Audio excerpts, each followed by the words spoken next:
Eu vou falar eu vou falar um pouco do que Deus me ministrou no dia de hoje, né? Eu estava de manhã fazendo uma leitura. Ontem eu assisti uma live que eu falei assim, nossa, eu acho que eu nem sei como eu fui parar naquela live. Eu acho que eu compartilhei com a Thaís sobre educação de mãe, né? Uma pessoa que está fazendo, eu não conhecia essa pastora, uma tal de pastora Ana Laura, que nem mora aqui no Brasil. Ela é brasileira, mas não mora aqui. E ela tá fazendo uma série, ela fala várias coisas de família, e aí ela tá falando sobre... Ela tá fazendo uma série sobre mães, né? E aí, aquela lá que eu assisti, que eu caí justamente nessa, que eu creio que foi uma resposta do Espírito Santo, foi o Espírito que me conduziu até aquele lugar, né? Falou muito sobre a educação na adolescência, e eu falei, meu Deus, né? E eu apanhei muito, eu vou falar... Apoiei muito, né? Porque, mas é amém, que Deus quer sempre que a gente fique melhor, né? E hoje, na hora que fui fazer o devocional, o Senhor me levou também nesse contexto familiar, e aí eu quero dividir com vocês, né? Eu vou ler o Salmo 128, mas eu vou falar um pouco do 127 também. Na verdade, assim, abrindo na página, pelo menos na minha aqui, na parte que está o Salmo 128, aí tem um trechinho do 129, mas antes tem o 127, 126, aí o 125. E assim, eu achei engraçado, Deus me ministrou assim na ordem dos salmos, né, do que vem sendo falado, que no 123 fala ali que é solicitude por auxílio divino, né, que ali clama por um auxílio, né, uma solicitude que é um relacionamento, acho que é de Deus e a pessoa, não toma minha aguinha, não, era Deus e a pessoa, né, aí depois no 124 Deus fala que Deus é o nosso protetor e libertador, que é um cântico de Davi, né. Aleluia. Aí no 125 vai falar da fé inabalável, né, que fala que os que confiam no Senhor são como um monte de Sião, que não se abala. Aí depois, no 126, o Senhor fala do consolo para os que choram. Deus foi me ministrando na ordem desses salmos, né? Eu falei assim, nossa, nada é por acaso, né? Eu creio assim, na Bíblia, ela é muito perfeita, porque é a palavra de Deus, né?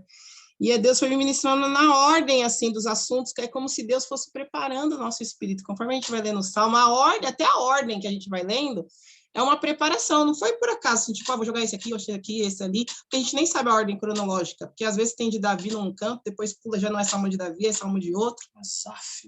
Mas Deus, ele é tão perfeito que, assim, quando a pessoa, né, foi ali editar a Bíblia, fazer a colocação, Deus se encarregou que o Espírito, né, eu creio, que ali usou para colocar tudo na forma certa, que ele sabia como a gente precisaria ser preparado. E aí no 127 fala de todo bem procede de Deus, né? E aí no 128 fala do temor de Deus e a felicidade no lar. E aí eu vou ler um pouquinho, que fala assim, bem-aventurado aquele que teme ao Senhor e anda nos seus caminhos. Do trabalho de tuas mãos comerá feliz serás, e tudo irá bem, tudo te irá bem. Aí eu vou parar aqui, só que aqui, no primeiro fala que bem-aventurado é aquele que teme ao Senhor e anda nos seus caminhos. E aí isso me levou lá para o Salmo 1, né, que fala do homem bem-aventurado, que fala assim, bem-aventurado o homem que não se assenta na roda dos escarnecedores, né? Eu sempre oro esse salmo pro Tony, né, Tony? Sempre mando para ele, não sei, eu falo que é o salmo que toda vez que me vem, vou orar pelo Tony, me vem o salmo primeiro. Fala, bem-aventurado o homem que não anda no conselho dos ímpios, não se detém no caminho dos pecadores, nem se assenta na roda dos escarnecedores. Que antes do seu prazer está na lei do Senhor e na sua lei medita de dia e de noite. Né? Aí fala que ele é como árvore, por quê? Porque ele é como árvore frutífera plantada junto às águas correntes, né? E as águas correntes, quem é? O Senhor. E uma árvore plantada junto às águas correntes, ela tem... A árvore, que primeiro ela cria raízes, né? Então, ela cresce para baixo, primeiro, a semente primeiro ela frutifica para baixo, aí ela se enraiza, para depois ela ir para cima. Então, o homem bem-aventurado, quem é? O homem que fincou as suas raízes no Senhor, né? É um homem que tem prazer na lei, que medita de dia e de noite na lei, no evangelho, né? Tem prazer ali em andar, em cumprir o mandamento.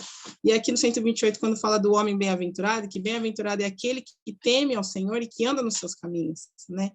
e do trabalho de suas mãos comerás, feliz serás e tudo te irá bem.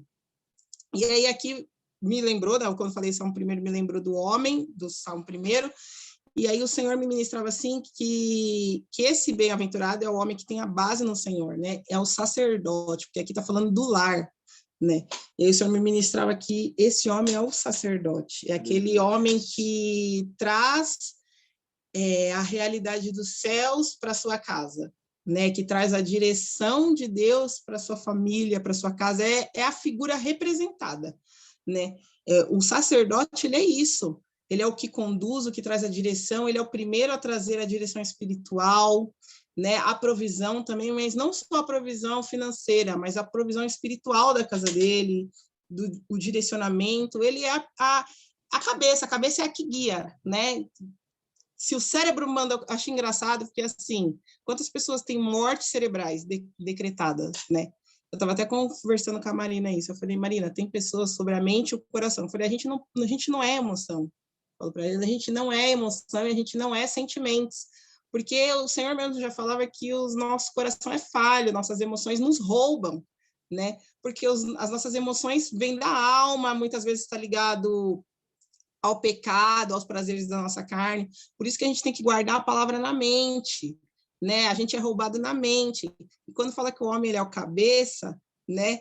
É justamente por isso. A mulher ele é o cabeça, é ele que dá a direção. O corpo pode até existir, né? Assim como uma pessoa com morte cerebral, ela até existe ali o corpo, mas quando ela tá bom. Quando a mente dela para de funcionar, ela é decretada, a pessoa julga ela como morta. Por quê? E você pode ver que, assim, claro que Deus, ele é soberano, ele tem o dom da vida, e se ele quiser, ele traz a pessoa de volta, mas quando não acontece isso, que não é a vontade de Deus, o fato da pessoa ter a morte cerebral, os outros órgãos começam a parar, porque os outros órgãos não aprendem mais a trabalhar, né? Geralmente quem volta de um coma não volta com muitas vezes com sequelas, não sabe comer, ou quando tem AVC, tem uma pessoa lá no DNA que a gente participa, que a mãe teve um AVC, e a mãe agora vai ter que reaprender a comer, né? E aí eu falei, gente, olha só, no cérebro, né, um problema no cérebro parou, a pessoa teve que reaprender, para de comer. Então, olha só a importância da cabeça, da mente, né, que dá o comando. E aí, o que eu entendo, quando fala família, essa mente é o sacerdote, isso é a importância do cabeça da casa, né? E aí, aqui no versículo 3 fala, tua esposa no interior de tua casa será como a videira frutífera, né? Olha só, a gente, assim, eu creio que a mulher, ela pode ser tudo o que ela quiser, né? O que ela achar que é bom para ela, e o que ela não achar também, porque vai daí da escolha da pessoa, né? Mas a mulher, ela pode ocupar vários espaços, ela pode ser juíza, a gente sabe que tem mulheres que são chefes de família, a mulher ela pode ser policial, ela pode ser médica, ela pode ser ministra, presidente, a mulher pode ser tudo, ela pode chegar lá. Só que, olha só, no interior da tua casa, quem é a mulher no interior da tua casa? A gente pode ser tudo que a gente quiser, mas a gente não pode esquecer que o nosso chamado principal, nosso ministério principal como mulher é no interior da nossa casa, né? Deus me ministrou isso. E quem é a mulher do interior da sua casa? É aquela mulher sábia, né? É a mulher que edifica, é a mulher que dá, né, a base ali, a estrutura, que traz o equilíbrio para que a cabeça se mantenha firme, né? E aí, será como a videira frutífera. Eu fiz até uma pesquisa, né, porque naquela época, eu creio que hoje também, as árvores que mais davam frutos, assim, a videira e a oliveira, né? Elas davam muitos frutos, e as colheitas, além de serem abundantes, elas era um negócio que se reproduzia muito, né? Tipo, que nem a oliveira, além de ela dar óleos, ela dava azeitonas, né? Era várias funções. O óleo servia para manter chamas acesas, para unção, para comida, para perfume. E o vinho, né? A videira também que produz o vinho. Então, e Deus me ministrou muito, né? Que a mulher, ela é sábia. A mulher sábia, ela é mãe. Por quê? Porque se ela é como uma videira frutífera, quais são os nossos frutos, os nossos filhos, né? E os filhos são frutíferos também, né? Que aí, logo depois, continua no versículo falando assim, teus filhos como rebentos da oliveira, a roda da tua mesa, né? E eu fui pesquisar essa palavra, o que é rebentos da oliveira? Eu fui bem curiosa, falei, eu vou ver o que é isso, né? E aí, eu estava vendo que justamente sobre isso, que a árvore, tanto a videira como a oliveira, elas são árvores muito tradicionais, árvores grandes e robustas, né? E como elas crescem muito, elas ficam muito grandes, né? Os troncos delas são gigantescos, né? Elas ficam enormes, assim. Então, é normal começar a nascer galhos do lado delas, como se fossem mudinhas, né? Do lado delas. E com o tempo, como essa árvore ela vai ficando cada vez mais velha, mais idosa, né? Essas mudinhas que vai nascendo, nasce ao redor mesmo da árvore, assim. Umas mudinhas, umas plantas, elas começam a crescer, só que na mesma raiz que a árvore mãe. Olha só que louco. Eu achei isso muito louco. Que eu falei assim, gente, é assim são os filhos, né? Porque os filhos, a gente tem que criar os nossos filhos o quê? Na base que é na nossa casa, e a base tem que ser o Senhor, né? E o filho que é enraizado na mesma base que os pais são enraizados, não tem como não ser frutíferos. Aleluia. Não tem, a gente contempla isso ao redor da nossa mesa. Os frutos, os filhos, e eles são frutíferos, porque o rebento da oliveira conhece o pai, né? Ele conhece a raiz do pai, ele conhece o pai, ele sabe aonde que está a raiz do pai, e na mesma raiz do pai, ali, da mãe, né? Ele cresce. Aí fala, eis como será abençoado o homem que teme ao Senhor. O Senhor te abençoe desde Sião, para que veja a prosperidade de Jerusalém, durante os dias de tua vida. Veja os filhos de teus filhos.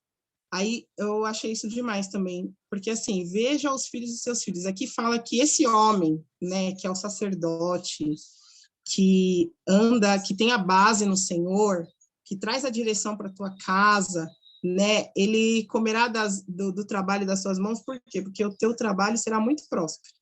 E aí tem a esposa, que se o cara é muito abençoado, se ele é sábio, se ele é sacerdote, não tem como ele não trazer essa sabedoria para a esposa. Uma vez eu ouvi isso, né, que às vezes a mulher, hoje em dia, a gente, somente por causa das ideologias, movimentos, algumas militâncias, tem essa questão sobre ai, subiu a palavra.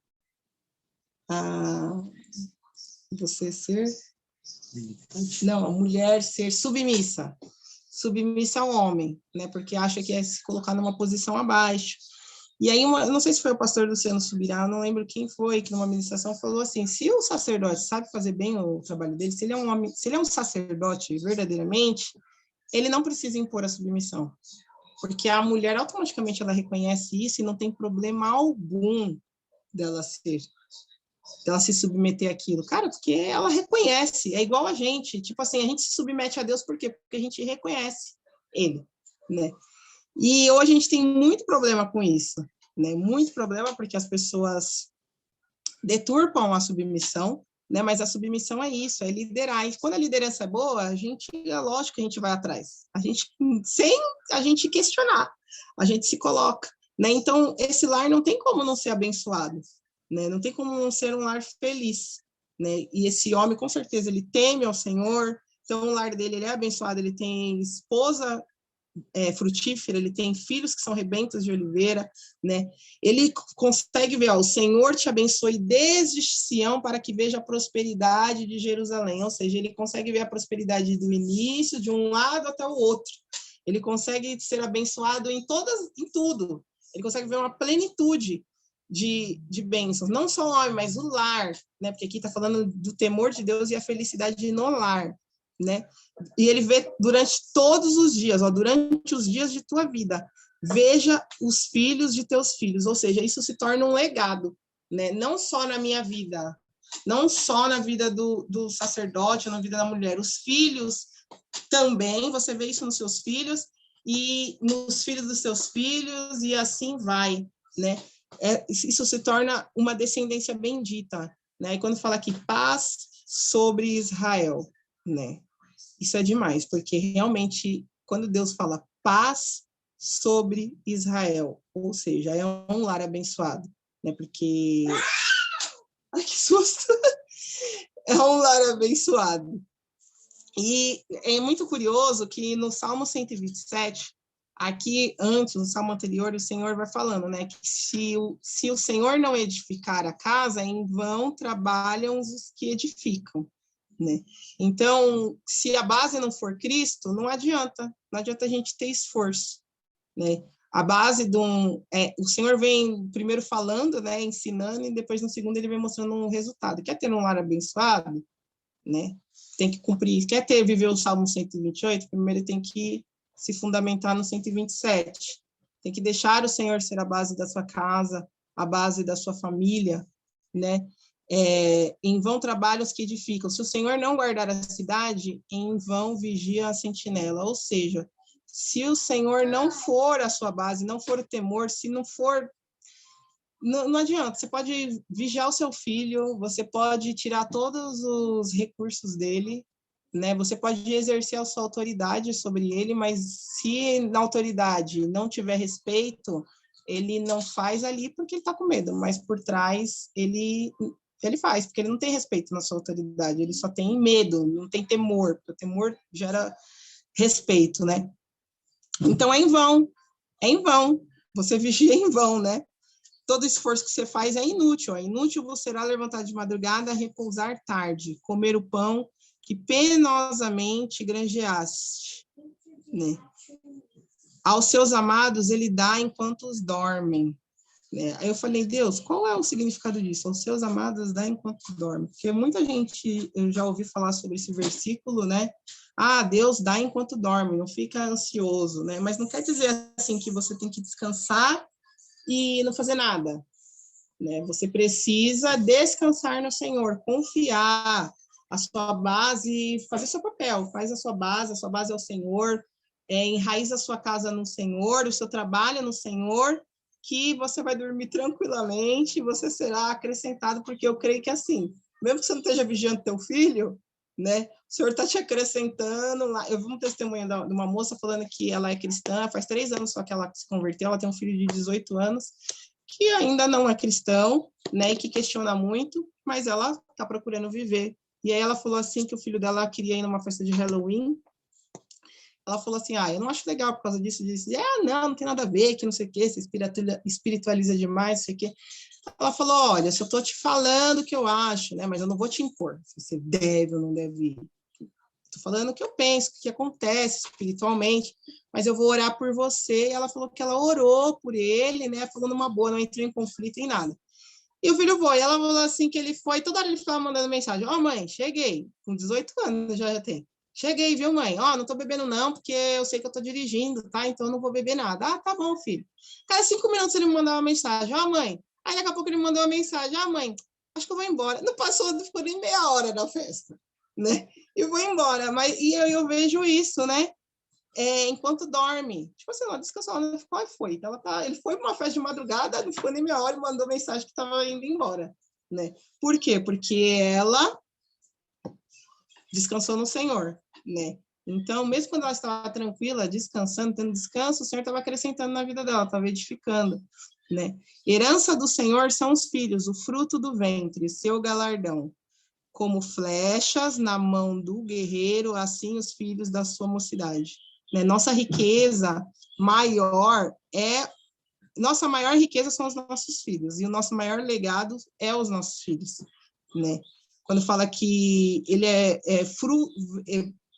o fruto do nosso ventre, né? E ele é o nosso galardão, porque eu creio que é isso, né? Às vezes a gente não vai olhar com os nossos olhos, ou a gente não, eu creio que muitas vezes a gente vai ver, mas quando a gente vê essa promessa, né? Dos filhos, os filhos dos seus filhos, às vezes a gente planta, a gente não está enxergando ainda, a gente não consegue ver, às vezes a mãe até... Mas depois, isso que a gente ensinou, porque seus filhos vão exercer e depois eles vão repassar isso que você foi, né?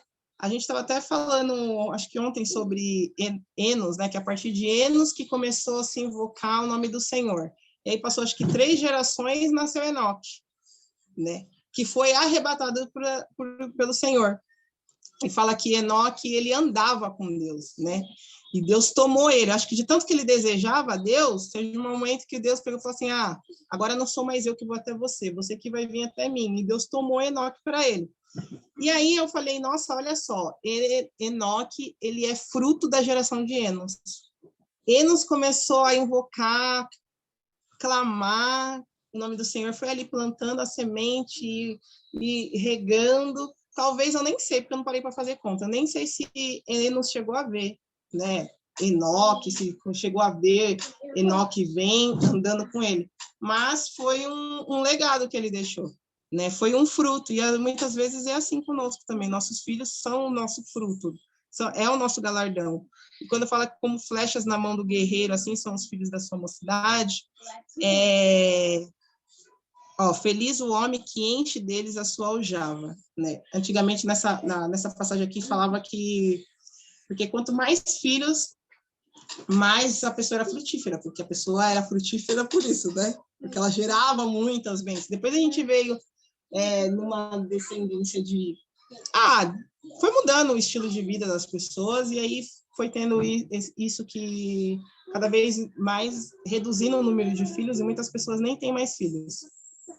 Porque a gente acha que filhos são problemas, né? Quando, na verdade, é a solução. Uma vez, eu não sei quem que foi dessas caixinhas de pergunta falando sobre isso, né? Falou assim, se você é uma pessoa boa, se você recebeu Jesus, se é uma pessoa boa, tem os valores de Cristo, aí que você tem que mesmo ter frutos, né? Gerar filhos, porque você vai passar esse seu legado para alguém, aí essa pessoa também vai entender, e aí vai passar o legado para frente. Então, os filhos de Deus, os bons, têm que frutificar para a gente trazer a justiça, trazer os céus, né? A realidade dos céus para a terra. Né? Então, quanto mais bons pais geram bons filhos, e assim sucessivamente, então a gente vai tendo mais pessoas boas no mundo. E aqui o que me chamou a atenção sobre a aljava, né? Porque o que vai fazer a flecha chegar ao longe, né? É como a gente está cuidando da nossa aljava. Como é que a gente está... A aljava não é lugar de permanecer para sempre, né? É o lugar de edificação. É o lugar ali, igual está no Salmo 28, de enraizar os filhos na raiz, que é o Senhor, de fundamentar na base, de ele verem os pais, porque a aljava são os pais. Então, é o lugar onde os filhos veem os pais se tornam referências, né? Porque os nossos filhos precisam ter a gente como referência. Porque se a gente não for referência para os nossos filhos, o mundo está cheio de referência maligna, né? Hoje em dia, as adolescentes, as referências... Se você perguntar para criança de 10 anos, de 9 anos, né, nas escolas. Hoje, na reunião da Ana Lu, estava falando sobre isso, né? A Ana Lu vai fazer 9 anos amanhã. E que a referência das meninas é a Anitta, gente. Referência de sucesso, de mulher empoderada, né? A Anitta é aquela outra que foi esposa do Whindersson Nunes, que eu esqueci o nome dela. E aí, tem um monte de gente sendo referência para os nossos filhos e nós que somos pais. Então, a gente precisa cuidar da nossa aljava. A aljava somos nós, a gente precisa se edificar e os nossos filhos serem preparados dentro dessa aljava, que é os pais, que é a nossa casa, para que quando a gente puxar a aljava para fora e lançar, eles mirem no foco, que é Jesus, né? E aí, com isso, nós não seremos envergonhados quando pleitear com os inimigos à nossa porta. E, gente, às vezes a gente acha quem é o inimigo que vai bater a nossa porta. A gente já está com o inimigo batendo na nossa porta, né? A gente já tem diversas coisas querendo roubar, né? Os nossos filhos. Roubar a identidade dos nossos filhos, roubar a referência deles, e o inimigo bate na nossa porta. Então, se a gente fundamentar, quando o inimigo bater na nossa porta, quando chegar esse momento, não vai se perder. Por quê? Porque a aljava foi frutífera, a aljava foi enraizada. E aí a gente vai viver o Salmo 128 que a gente leu anteriormente, que tem o temor de Deus e felicidade no lar, né? Foi esse o meu devocional, eu falei, eu vou dividir isso com elas, né? A gente está em mães e pai aqui, né? E eu creio, assim, que tudo isso que o Senhor está ministrando é porque nada é em vão, né? Eu fui muito, Deus tem me falado muito sobre isso, tem me massacrado muito, na verdade, porque outro dia o pastor Fabiano Faia falou uma coisa e falou assim, ó, quando o filho dá errado, quando o filho tem algum problema lá na frente, algum problema teve na fundamentação dele. Na hora eu não entendi. Eu falei, não, tá cheio de filho bom aí, tá cheio de filho rebelde que os pais, coitados, só se preocuparam em dar do bom e do melhor, fizeram tudo certo. E aí depois, isso já faz um tempo, um bom tempo mesmo. E ao longo desse tempo eu fui sendo ministrada com situações, o Espírito me ministrando em palavras sobre isso, e aí eu peguei e falei, Deus, é verdade. É verdade, porque nós pais, a gente erra muito, né? Hoje eu estava conversando com a Marina, porque eu falei, Marina, você é a minha primeira experiência. Eu não sabia ser mãe. Eu comecei a aprender a ser mãe quando você nasceu, né? Então eu errei muito, né? E creio que ainda vou errar, mas juntas no caminho a gente vai acertar. A mesma coisa, eu não sei ser mãe de adolescente, mas porque você é a minha primeira adolescente na minha casa, né? Então, da mesma forma que você está aprendendo a ser adolescente, eu também estou aprendendo a ser mãe de adolescente.